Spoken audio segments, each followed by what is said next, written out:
we're joining and support the lawsuit. We think the judges and the federal court need to take it seriously. It's urgent that they take it seriously, as what people have said, the kind of violence that the laws allow, goes on, and it needs to be stopped. Many now understand, as people have said, that the laws and sex workers are made vulnerable by violence because of the legislation that criminalizes sex workers. And many people now understand that something needs to happen. The violence has been very visible. There was a case in Los Angeles of over 200 women, black women, who have disappeared or have been killed. There has been very little attention on this case. It's horrendous that so many women, it's been going on so long, and the police did nothing. In fact, they called the victims NHI, no human involved. No humans involved. That's the way the police were looking at the case.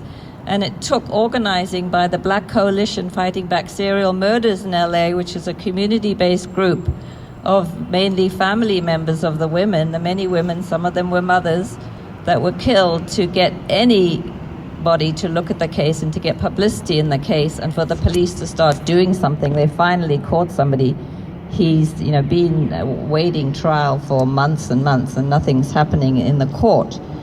But that's just a typical example of what goes on when prostitution is criminalized. And the case that we've been reading about, the Long Beach case that's been going on, where the police was actually obstructing the case, the Gilco Beach murders, serial murders of women. So the serial murders, continue because of criminalization, and something's got to stop.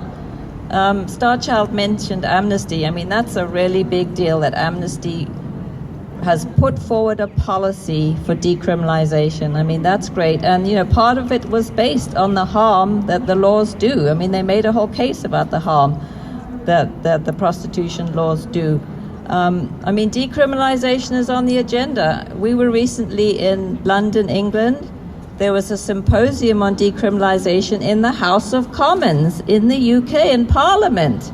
We were one of the speakers. There was an international panel, and the members of Parliament listened to it. In fact, they requested it because they want information, and they want background for when they need to make the case for decriminalization. So it's on the agenda in the UK Parliament.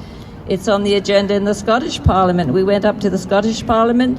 There's a bill that's in the making in the Scottish Parliament. They had a first discussion about it in the Parliament, and things are really moving. So we know we're going to win. We know that the lawsuit, they have to deal with it. They're stalling, but they know they're gonna have to do something. And we're really excited and know we're going to win in the end, and that everybody has the right to safety and our lives respected. Thanks.